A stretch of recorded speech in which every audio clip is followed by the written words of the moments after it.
الحمد لله وكفى وسلام على عباده الذين اصطفى أما بعد فأعوذ بالله من الشيطان الرجيم بسم الله الرحمن الرحيم ألف لام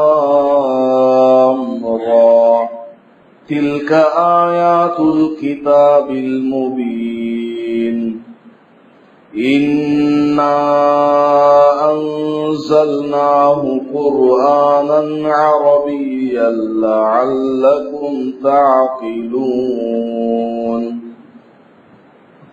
نحن نقص عليك أحسن القصص بما أوحينا إليك هذا القرآن وَإِن كُنتَ مِن قَبْلِهِ لَمِنَ الْغَافِلِينَ صدق اللہ العظیم۔ معزز سامعین کرام، گزشتہ جمعہ سے پیوستہ جمعہ پہلے میں نے آپ حضرات کے سامنے یہ بات کہی تھی کہ اس بار ماہ رمضان میں اللہ نے اگر توفیق دی تو حضرت یوسف علیہ السلام کا جو واقعہ قرآن میں تفصیل کے ساتھ موجود ہے، جس میں حضرت علامہ ابن قیم رحمت اللہ علیہ فرماتے ہیں 1000 سے زیادہ مفید باتیں ہیں۔ اس کو بیان کرنے کا میں نے ارادہ آپ کے سامنے ظاہر کیا تھا، اور آج سے یہ سلسلہ شروع ہو گیا ہے۔ دعا فرمائے کہ اللہ تعالی ہمیں اس سورہ یوسف کی برکت سے ہم سب کی مغفرت فرمائے، ہمیں بھی اس سورت کے ضمن میں آنے والی قیمتی اور مفید باتوں پر عمل کرنے کی توفیق عطا فرمائے۔ سورہ یوسف ایک انفرادی حیثیت رکھنے والی سورت ہے۔ اس جیسی سورت پورے قرآن میں کوئی دوسری نہیں ہے، کیونکہ اس سورت میں اللہ پاک نے حضرت یوسف علیہ السلام کا مکمل واقعہ بچپن سے لے کر پیغمبر بننے تک اور اس کے بعد بھی بہت دور تک کا واقعہ اللہ پاک نے قرآن مجید میں بیان فرمایا۔ اس کے علاوہ اور بھی 25 پیغمبروں کا ذکر قرآن میں آیا ہے۔ حضرت یوسف علیہ السلام کے علاوہ اور 24 پیغمبروں کا ذکر قرآن مجید میں آیا ہے، پہلے پارے سے لے کر آخری پارے تک، لیکن ان کا واقعہ مختلف جگہ منتشر ہے۔ کسی پارے میں تھوڑا سا واقعہ بیان کر دیا، کسی اور پارے میں تھوڑا سا واقعہ بیان کر دیا، پھر کسی اور صورت میں تھوڑا سا واقعہ بیان کر دیا۔